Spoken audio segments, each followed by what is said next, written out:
Hello नमस्कार साथियों, आप सभी का दादू क्लासेज के यूट्यूब चैनल पर हार्दिक स्वागत है। आज हम राजस्थान की प्रमुख मस्जिदें व गुरुद्वारे पढ़ेंगे। तो चलिए फिर हमारी क्लास को शुरू करते हैं बिना समय गंवाए। देखिए, सबसे पहले हम देखते हैं ख्वाजा मोइनुद्दीन चिश्ती की दरगाह। तो ये कहाँ पर स्थित है? तो ये हमारी अजमेर में स्थित है। ख्वाजा मोइनुद्दीन चिश्ती का हम परिचय देख लेते हैं कि वे कहाँ से आए थे, कब जन्म हुआ था, क्या इनके पिता का नाम था, कौन इनके गुरु थे। तो देखिए, ख्वाजा मोइनुद्दीन चिश्ती के गुरु का नाम था हजरत शेख उस्मान हारून और इनका जो जन्म हुआ था 1135 ईस्वी में। कहाँ पर? संजर प्रांत ईरान में इनका जन्म हुआ था। इनके पिता का नाम था हजरत ख्वाजा गयासुद्दीन व इनकी माता का नाम था बीबी शाहे नूर। तो ख्वाजा मोइनुद्दीन चिश्ती हारून के शिष्य थे, जो हजरत शेख उस्मान हारून थे उनके शिष्य थे और इनका जन्म हुआ था 1135 ईस्वी को संजर प्रांत ईरान में।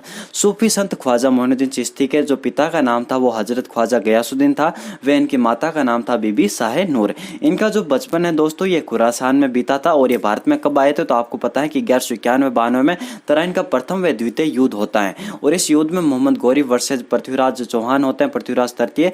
और पृथ्वीराज तृतीय यानी राय पितौरा, और ये जो है हमारे पृथ्वीराज तृतीय चौहान द्वितीय युद्ध में हार जाते हैं, पराजित हो जाते हैं। तो ये उसके बाद यहाँ पर गुलाम वंश की स्थापना होती है हमारे भारत में और भारत में जो है मुस्लिम शासन स्टार्ट होता है। तो ये जो है पृथ्वीराज जो चौहान है उसके समय ये शासन काल में ये हमारे ख्वाजा मोइनुद्दीन चिश्ती आए थे भारत में और उन्होंने गुम्बज अजमेर को यहाँ पर अपना क्या बनवाया था? कार्य क्षेत्र बनाया था। ठीक है, इनका जो इंतकाल होता है ये 1233 में इनका इंतकाल होता है और इंतकाल के बाद 1464 ईस्वी में यानी लगभग 100 साल बाद मांडू के सुल्तान गयासुद्दीन ने यहाँ पर पक्की मजार व उस पर गुंबज बनवाया था। किसने? मांडू के सुल्तान गयासुद्दीन ने। और गयासुद्दीन ने यहाँ पर जो है मुख्य प्रवेश द्वार पर बुलंद दरवाजा बनाया जो दरगाह की सबसे प्राचीन इमारत है। तो अगर आपसे पूछ लिया जाए कि ख्वाजा मोइनुद्दीन चिश्ती की जो दरगाह है उस पर जो बुलंद दरवाजा है इसका निर्माण किसने करवाया था? तो मांडू के सुल्तान गयासुद्दीन ने इसका निर्माण करवाया था। और ये जो है राजस्थान का सबसे बड़ा उर्स है और ये कब भरता है? तो ये रजब माह की 1 से 6 तारीख को यहाँ पर उर्स भरता है। और दूसरा सबसे बड़ा उर्स हम देखेंगे कि भाई तारकिन की दरगाह जो हमीदुद्दीन नागौरी की दरगाह है नागौर में, वहां पर राजस्थान का दूसरा सबसे बड़ा उर्स भरता है और राजस्थान का सबसे बड़ा जो उर्स है वो ख्वाजा मोइनुद्दीन चिश्ती की दरगाह में लगता है। और यह सांप्रदायिक सद्भाव का अनूठा उदाहरण प्रस्तुत करता है क्योंकि यहाँ पर बहुत सारे जो है धर्मों के लोग भी यहाँ पर उपस्थित होते हैं। दरगाह परिसर में यहाँ पर 2 देग हैं। बड़ी देग का निर्माण तो यहाँ पर अकबर करवाएंगे और छोटी देग का यहाँ पर निर्माण बादशाह जहांगीर करवाएंगे। तो बाप बेटे का यहाँ पर संबंध के तौर पर आप याद रख सकते हैं कि बेटा छोटा है तो छोटी देह का निर्माण कराएगा और बाप बड़ा है तो बाप बड़ी देह का यहाँ पर निर्माण करवाएगा। यहाँ पर जो है निजाम द्वार है और निजाम द्वार का निर्माण करवाते हैं हैदराबाद के जो निजाम मीर उस्मान अली जो है इसका निर्माण करवाते हैं। मिर्जा वहीउद्दीन बेग द्वारा एक लिखित ग्रंथ है होली बायोग्राफी जो ख्वाजा मोइनुद्दीन चिश्ती की क्या है? जीवनी है। तो ख्वाजा मोइनुद्दीन चिश्ती की जीवनी कौन सी है? तो होली बायोग्राफी जो है ख्वाजा मोइनुद्दीन चिश्ती की जीवनी है। आगे देखिए, आगे है हमारी नरहड़ शरीफ की दरगाह। ये कहाँ पर स्थित है? तो ये हमारी झुंझुनू में स्थित है। कौन सी? नरहड़ शरीफ की दरगाह।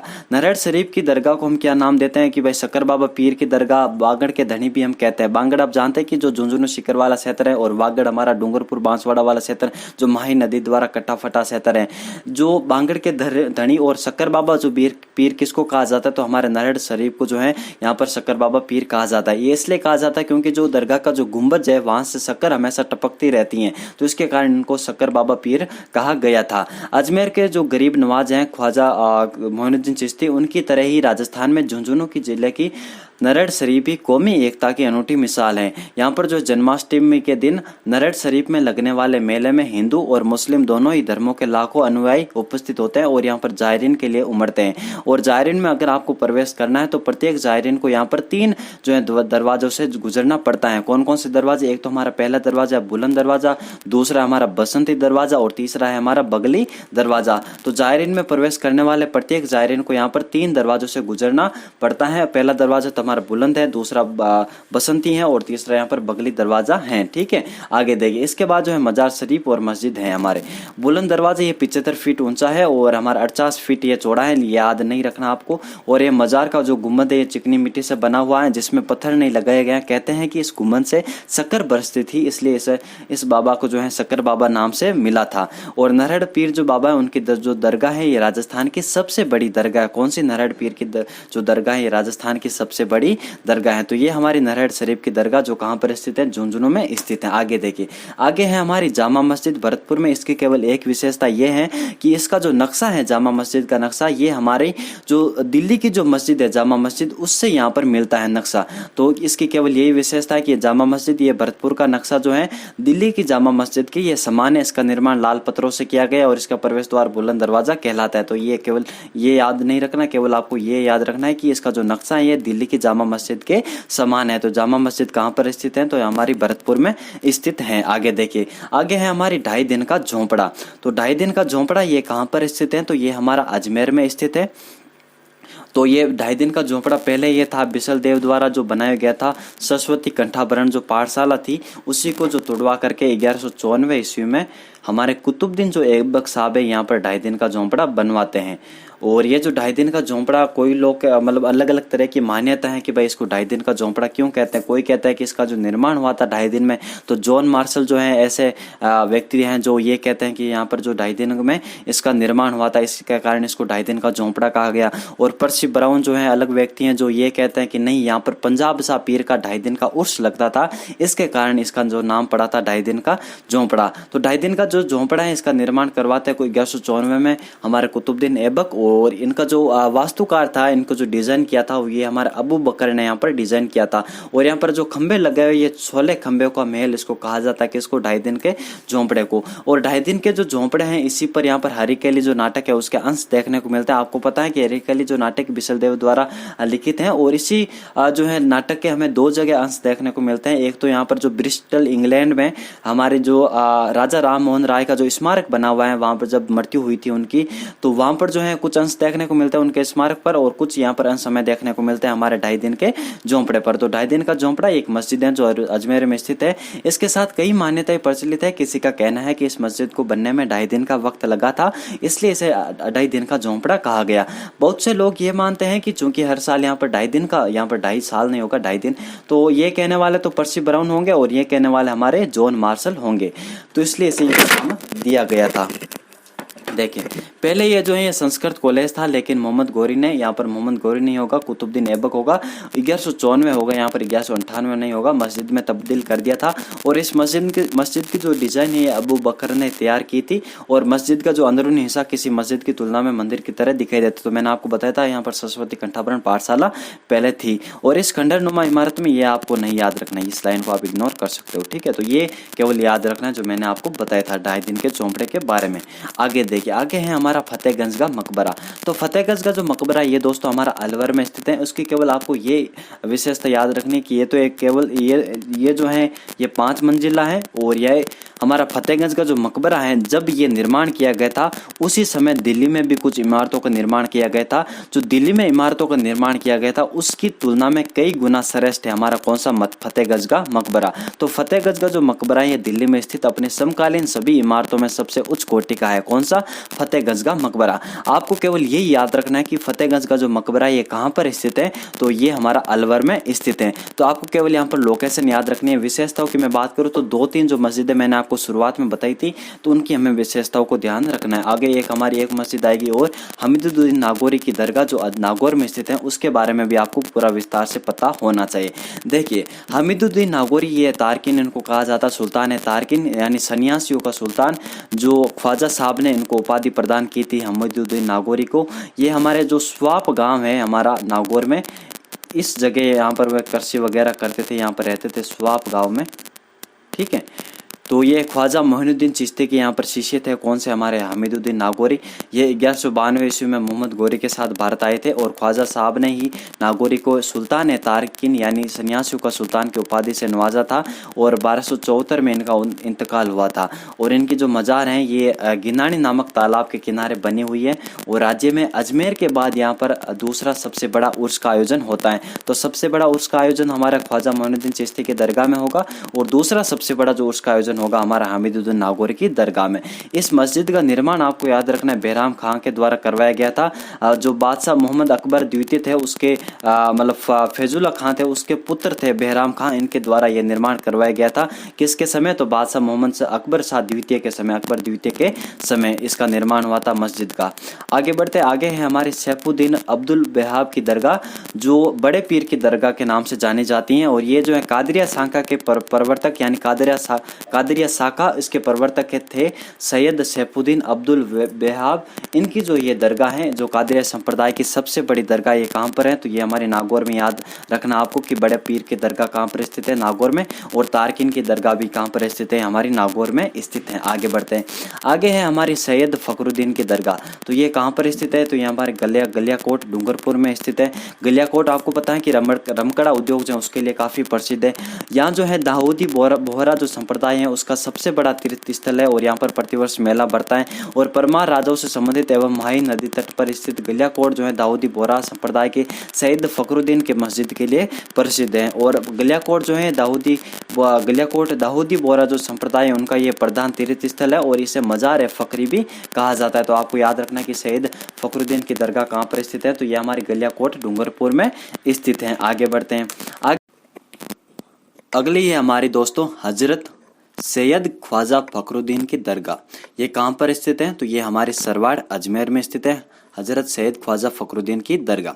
अगर आपसे पूछ लिया जाए कि भाई सैयद फखरुद्दीन की दरगाह कहाँ है, तो ये हमारी होगी गलियाकोट में। कहाँ पर होगी? हमारे गलियाकोट में। अगर नाम के आगे ख्वाजा फखरुद्दीन आ जाए तो फिर इसका सही आंसर होगा सरवाड़ अजमेर, क्योंकि जो ख्वाजा फखरुद्दीन थे वो हमारे जो ख्वाजा मोइनुद्दीन चिश्ती थे उनके ये बड़े पुत्र थे और इन्हीं की ये पर दरगाह है। कहाँ पर? सरवाड़ अजमेर में। यहाँ वर्ष पर हजारों जायरीनों का तांता लगा रहता है। और जो कालू मीर की जो मजार है ये भी कहां पर स्थित है? तो यहाँ पर सरवाड़ अजमेर में स्थित है। कौन सी? कालू मीर की मजार। तो कालू मीर की मजार और हजरत सैयद ख्वाजा फखरुद्दीन की दरगाह ये दोनों हमारे सरवाड़ अजमेर में स्थित है।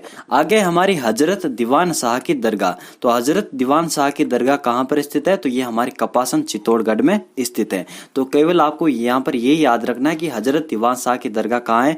यहाँ पर कपासन चित्तौड़गढ़ में हमें देखने को मिलती है। और इसके बारे में ये जो नीचे फैक्ट दिए गए हैं ये आपको नहीं याद रखना, क्योंकि इससे संबंधित केवल लोकेशन ही आपसे पूछेगा। आगे देखिए, आगे हमारी मलिक शाह की दरगाह। मलिक शाह की दरगाह और तोफखाना मस्जिद ये दोनों हमारी जालोर दुर्ग में। जालोर दुर्ग जो जाबालीपुर जो जालंधर नाथ की तपोभूमि है, तो ये जो मलिक शाह की दरगाह ये हमें जालोर दुर्ग में देखने को मिलती है। इस दरगाह में मलिक शाह की मजार पर नाथ पंथ के जो साधु हैं ये भी उसके अवसर पर चादर चढ़ाते हैं और ये हिंदू व मुस्लिम संप्रदाय के लिए आस्था व श्रद्धा का केंद्र है। तो मलिक शाह की दरगाह कहाँ पर है? जालौर में है। और यहाँ पर नाथ पंथ के साधु जो हैं ये भी उसके अवसर पर चादर चढ़ाते हैं। आगे हमारी तोफखाना मस्जिद ये हमारी जालौर दुर्ग में ही है। और ये जो है पहले ये सरस्वती कंठाभरण शाला थी जिसका निर्माण राजा भोज द्वारा करवाया गया जो परमार वंशी शासक थे। और उसके बाद आपको पता है कि यहाँ पर अलाउद्दीन खिलजी का आक्रमण होता है कान्हड़देव चौहान के समय। वीरमदेव फिरोजा की कहानी भी इससे जुड़ी हुई है। सिवाना के युद्ध में सातल देव जो चौहान है, ये सोनगरा चौहान ये यहाँ पर करते हैं, कैसरिया करते हैं, वहां पर साका होता है। तो उसके बाद जो है सिवाना का नाम खेराबाद कर देते हैं और हमारा जो जालौर है उसका नाम जलालाबाद कर देते हैं। कौन? अलाउद्दीन खिलजी। तो जब अलाउद्दीन खिलजी ने जालौर विजय यहाँ पर की थी तो ये इस शाला को तुड़वाकर यानी सरस्वती कंठाभरण जो शाला थी उसको तुड़वाकर मस्जिद के रूप पर इसको बदल दिया था। और कालांतर में इस मस्जिद का उपयोग तोफखाना के रूप में असला व बारूद रखने के लिए किया जाने लगा और इस प्रकार ये जो मस्जिद है ये तोफखाना मस्जिद कहलाने लगी। और निर्माण के आधार पर देखें तो ये राज्य की सबसे प्राचीन मस्जिद है, क्योंकि जो सरस्वती कंठाभरण जो शाला थी ये हमारी जो बिसल देव जो चौहान थे उसके द्वारा जो बनवाई गई थी जो सरस्वती कंठाभरण पाठशाला उससे पुरानी है। कौन सी? ये जालौर वाली। तो इस प्रकार ये निर्माण के आधार पर देखें यानी मूल निर्माण के आधार पर देखें तो ये राज्य की सबसे प्राचीन मस्जिद है, क्योंकि यहाँ पर सरस्वती कंठाभरण को लेकर के यहाँ पर देख रहे हैं कि भाई ये राज्य की सबसे प्राचीन मस्जिद है। लेकिन अगर मैं आपसे पूछूं कि वैसे ही राज्य की सबसे प्राचीन मतलब सबसे पहली जो मस्जिद कौन सी थी तो ये हमारी 2.5 दिन का झोंपड़ा थी, क्योंकि इसका जो निर्माण 1154 में होता है, पहली बार किसके द्वारा, हमारे कुतुबुद्दीन ऐबक करवाते हैं। और यहाँ पर जो है वैसे अलाउद्दीन खिलजी इसका बाद में निर्माण कराएंगे, लेकिन जो सरस्वती जो कंठाभरण ये शाला है, ये हमारी अजमेर वाली जो सरस्वती कंठाभरण पाठशाला थी उससे ये पुरानी थी। ठीक है ना, आगे बढ़ते हैं। आगे हमारी काका जी की दरगाह। तो काका जी की जो दरगाह ये हमारी प्रतापगढ़ में स्थित है, 33वां जिला प्रतापगढ़, जिसको हम कांठल का ताजमहल कहते हैं। किसको? काका जी की दरगाह को। तो काका जी की जो दरगाह ये कांठल का ताजमहल कहलाती है और ये हमारी प्रतापगढ़ में स्थित है। और प्रतापगढ़ में ही कुछ अन्य दरगाह व मस्जिद भी हैं, जिस प्रकार मूसा शहीद दरगाह है, रुखी बाई की दरगाह है यानी मस्जिद है, कुमेदान साहब बाबा की दरगाह है, मदार चिल्ला दरगाह है। तो ये हमें अन्य दरगाह और मस्जिद भी देखने को मिलती है। कहाँ पर? प्रतापगढ़ में। तो यहाँ पर आप याद रख सकते हैं मूसा शहीद, रुखीबाई, कुमेदान और मदार चिल्ला दरगाह, ये कहाँ पर स्थित है? तो ये हमारी प्रतापगढ़ में स्थित है। लेकिन यहाँ पर इंपॉर्टेंट फैक्ट कौन सा है? तो यहाँ पर इंपॉर्टेंट हमारी केवल काका जी की दरगाह है, जो कहाँ पर है? ये हमारी प्रतापगढ़ में, जिसको कांठल का ताजमहल भी कहते हैं। आगे हमारी लैला मजनू की मजार, जो कहाँ पर स्थित है? तो ये हमारी अनूपगढ़ जो जगह है गंगानगर में, वहां पर ये हमारी स्थित है। कौन सी? लैला मजनू की मजार। आगे बढ़ते हैं। आगे है हमारी कबीर शाह की दरगाह। कबीर शाह की दरगाह ये कहाँ पर है? तो ये हमारी करौली में है और इसको उत्कृष्ट शिल्प कला का नमूना कहा जाता है, क्योंकि ये बहुत ही भव्य है। और इस दरगाह का जो निर्माण ये स्वयं कबीर शाह के द्वारा अपने जीवन काल में ही करवा लिया गया था। और फिर इनके जो शिष्य थे सादिक अली, इन्होंने जो अपने गुरु कबीर शाह को इसी में दफनाया था। तो कबीर शाह की दरगाह ऐसी दरगाह है जिसका जो निर्माण है खुद कबीर शाह ने करवाया था। और ये कहाँ पर है? तो ये हमारी करौली में स्थित है। ठीक है। अगर आपसे पूछ ले जाए कि भाई थड़ी वाले बाबा किसको कहा गया, तो ये हमारे सूफी संत थे शेख फरीद, इनको थड़ी वाले बाबा कहा गया। और राती थेड़ी नामक स्थल को वर्तमान में कर्णपुर के नाम से जाना जाता है। और यहीं पर हमारे थेड़ी वाले बाबा की क्या स्थित है? दरगाह वगैरह स्थित है। तो कर्णपुर ये करौली में ही है। तो कबीर शाह की जो दरगाह यहाँ पर आपको याद रखना ज्यादा इंपॉर्टेंट ये है, आप यहाँ पर इसको इग्नोर कर सकते हैं। जो थड़ी वाले बाबा की जो दरगाह उसको भी आप इग्नोर कर सकते हैं। यहाँ पर केवल आपको याद रखना है कबीर शाह की दरगाह जो करौली में स्थित है। आगे बढ़ते हैं। आगे है हमारी जामा मस्जिद है। ये कहाँ पर है? तो ये हमारी शाहबाद 12 में स्थित है। और शाहबाद किसने बसवाया था? तो ये हमारे मुगल बादशाह शाहजहां ने जो है इसको बसाया था शाहबाद को। और इस मस्जिद का जो निर्माण है मुगल सम्राट औरंगजेब के समय हुआ था और मुगल फौजदार मकबूल के द्वारा इसका निर्माण हुआ था। किसका? इस जामा मस्जिद का। तो एक हमने जामा मस्जिद देखी थी भरतपुर वाली, और ये हमारी दूसरी मस्जिद है शाहबाद 12 में स्थित है। कौन सी? जामा मस्जिद।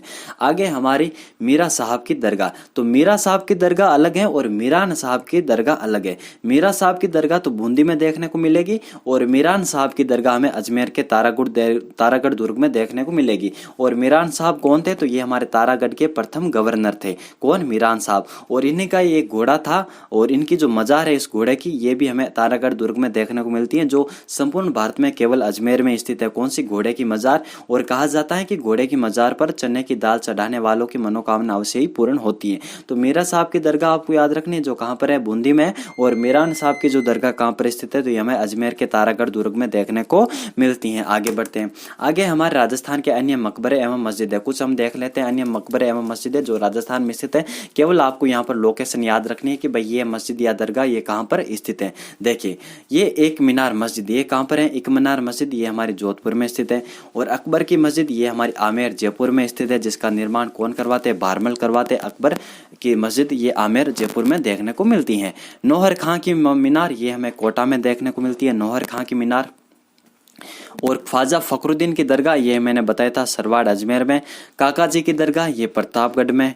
बड़े पीर की दरगाह ये हमें नागौर में, मैंने आपको बताया था संत सैयद सैफुद्दीन अब्दुल वहाब की दरगाह जो कादरिया शाखा के जो है यहाँ पर मस्जिद मानी जाती हैं। कौन सी? बड़े पीर की दरगाह जो नागौर में स्थित है। मीठे शाह की दरगाह, तो मीठे शाह की दरगाह कहाँ पर स्थित है? तो गागरोन दुर्ग में, जो झालावाड़ में काली सिंध आहू नदी के संगम पर। तो मीठे शाह की दरगाह आपको याद रखनी कहाँ पर स्थित है? गागरोन झालावाड़ में।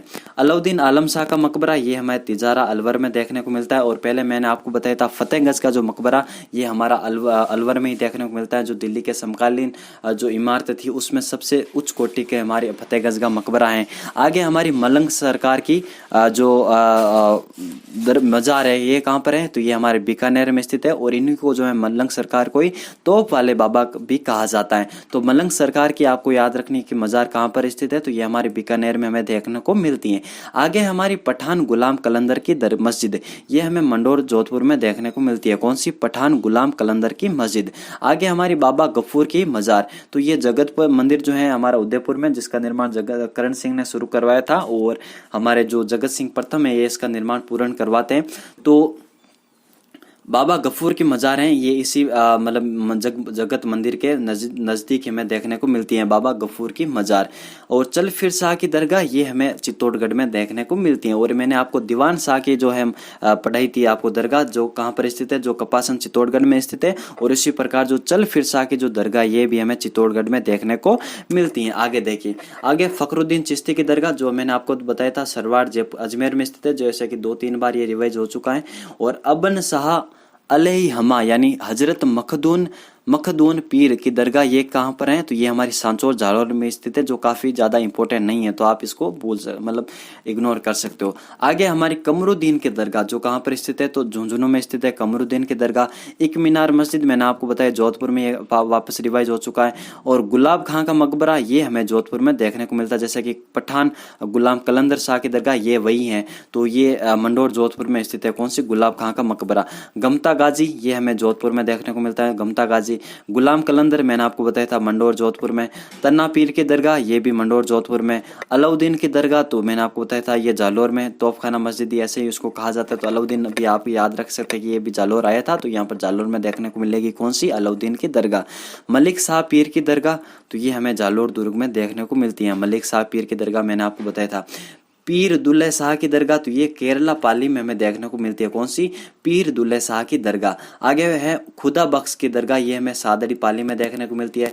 मस्तान बाबा की दरगाह, ये भी पाली में है। तो ये 3 जो है दरगाह, ये पाली में देखने को मिलती है। कौन कौन सी? दुल्ले शाह की दरगाह, खुदा बख्श की दरगाह और मस्तान बाबा की दरगाह। आगे हमारी मिठे शाह की दरगाह, मैंने आपको बताया था गागरों दुर्ग झालावाड़ में। ईदगाह, ये हमें जयपुर में देखने को मिलती है। नालीसर मस्जिद सांबर, जयपुर में देखने को मिलती है। कौन सी? नालीसर।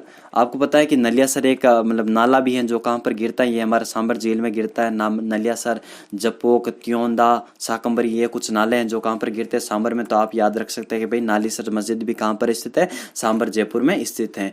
आगे हमारी अली शाह पीर की दरगाह, जो दूदू जयपुर में स्थित है। उषा मस्जिद बयाना भरतपुर में स्थित है। जामा मस्जिद भी भरतपुर में स्थित है और उषा मस्जिद भी बयाना भरतपुर में स्थित है। मर्दान शाह की दरगाह, तो ये हमें सवाई माधोपुर में देखने को मिलती है। मर्दान शाह की दरगाह। सैयद बादशाह की दरगाह, तो ये हमें शिवगंज सिरोही में देखने को मिलती है। आगे हमारी हजरत शेख अब्दुल अजीज मक्की की दरगाह, तो ये हमारी केसोराय पाटन में है। कौन सी? जो है अब्दुल अजीज मक्की की दरगाह, ये हमें केसोराय पाटन में देखने को मिलती है। ठीक है, तो ये कुछ इंपॉर्टेंट थी मस्जिद और मस्जिद और दरगाह। आगे बढ़ते हैं। आगे हमारे गुरुद्वारे हैं, तो ये कुछ हमने देखा। इससे बाहर आपसे कोई भी क्वेश्चन नहीं बनेगा, तो ये आप यहाँ पर निश्चित होकर के पढ़ सकते हैं कि भाई मैंने आपको क्या क्या बताया है मस्जिद और दरगाह के बारे में। ठीक है, आगे बढ़ते हैं। आगे हम पढ़ते हैं गुरुद्वारे को। देखिए, सबसे पहले हम देखते हैं गुरुद्वारा बूढ़ा जोड़, जो गंगानगर में स्थित है। इसका जो निर्माण करवाया था दोस्तों 1954 में संत बाबा फतेह सिंह के देखरेख में इसका निर्माण हुआ था। किसका? गुरुद्वारा बूढ़ा जोड़ का। और इसका जो मुख्य द्वार है ये संगमरमर का बना हुआ है। और इसमें मेला कब लगता है ये इंपॉर्टेंट है। ये हमारी हरियाली जो अमावस्या है, श्रावण माह की अमावस्या, उस दिन यहाँ पर मेला लगता है। कहाँ पर? गुरुद्वारा बूढ़ा जोड़ में। और यहाँ पर जो है जथेदार बूढ़ा सिंह की प्रेरणा से अधर्मी जो है मसरंग का यहाँ पर सर काटकर इसी गुरुद्वारे में लाया गया था, इसलिए इस गुरुद्वारा को नाम जो है बूढ़ा जोहड़ पड़ा था। तो यहाँ पर जथेदार थे बूढ़ा सिंह, इन्होंने जो है एक अधर्मी था मसरंग, उसका सिर काटा था और ये इसी द्वारा में लेकर आए थे। तो इस कारण इसको क्या कहा गया था? बूढ़ा जोहड़ गुरुद्वारा कहा गया था। ये कहाँ पर स्थित है? तो ये हमारे गंगानगर में हमें देखने को मिलता है। आगे हमारा साहबा का गुरुद्वारा, जो चूरू में स्थित है। तो साहबा के गुरुद्वारे के साथ गुरु नानक देव और गुरु गोविंद सिंह, यहाँ पर गोविंद सिंह होगा, इनके आने व रहने की स्मृतियां जुड़ी हुई है। कहाँ पर? साहबा के गुरुद्वारे के। और यहाँ पर जो मेला कब लगता है? तो कार्तिक मास की पूर्णिमा को यहाँ पर मेला लगता है। तो साहबा का गुरुद्वारा कहाँ पर स्थित है? तो चूरू में स्थित है। और यहाँ पर जो गुरु नानक देव और हमारे गुरु गोविंद सिंह के आने और रहने की स्मृतियां यहाँ पर जुड़ी हुई है। कहाँ पर? साहबा के गुरुद्वारे में। आगे हमारा डाडा पंपाराम का डेरा, जो कहाँ पर स्थित है? जो विजयनगर में स्थित है। और विजयनगर हमारा गंगानगर वाला, अजमेर वाला नहीं, ये गंगानगर में स्थित है विजयनगर। तो यहाँ पर डाडा पंपाराम का डेरा देखने को मिलता है। कहाँ पर? विजयनगर गंगानगर में। और ये यहाँ पर फाल्गुन माह में 7 दिवसीय भव्य मेला लगता है। तो गुरुद्वारा बूढ़ा जोहड़ ये गंगानगर में, साहवा का गुरुद्वारा ये हमें चूरू में देखने को मिलता है, और डाडा पंपाराम का डेरा ये हमें विजयनगर गंगानगर में देखने को मिलता है। आगे हमारा शेर शिकार गुरुद्वारा जो कहाँ पर स्थित है, तो ये हमारा मचकुंड धौलपुर में स्थित है। सिखों के छठे गुरु हरगोविंद सिंह ये 4 मार्च 1662 को ग्वालियर से आते समय यहाँ पर ठहरे थे, और उन्होंने यहाँ एक तलवार के एक वार से ही शेर का शिकार किया था, और उनकी स्मृति में यहाँ पर शेर शिकार गुरुद्वारा बना हुआ है, जिसका वैभव देखते ही बनता है। तो यहाँ पर शेर शिकार गुरुद्वारा कहाँ पर स्थित है, तो ये हमें मचकुंड धौलपुर में देखने को मिलता है। आगे हमारा तख्त हजारा ये कहाँ पर है, ये पर शार्दुल शहर जो गंगानगर में स्थित है, यहाँ पर निकट यानी शार्दुल शहर के निकट एक तख्त हजारा गांव है। तो आपको पता है कि जो हीर और रांझा की जो कहानी है उससे ये जुड़ा हुआ है हमारा तख्त हजारा गांव। और जो हीर थी वो सियालकोट की रहने वाली थी, जो सियालकोट अभी ये पाकिस्तान में पड़ता है, और हमारे जो रांझा था ये तख्त हजारा गांव का रहने वाला था। तो इससे जुड़ा हुआ ये हमारा तख्त हजारा जो है गुरुद्वारा जो कहाँ पर स्थित है, ये हमारा शार्दुल शहर के निकट तख्त हजारा गांव में स्थित है। आगे हमारा गुरुद्वारा नरैना जयपुर में भी हमें एक गुरुद्वारा देखने को मिलता है। तो ये हमारा था कौन कौन से एक तरीके से गुरुद्वारे, मस्जिदें व दरगाह। तो मिलेंगे आपसे नेक्स्ट वीडियो में। धन्यवाद।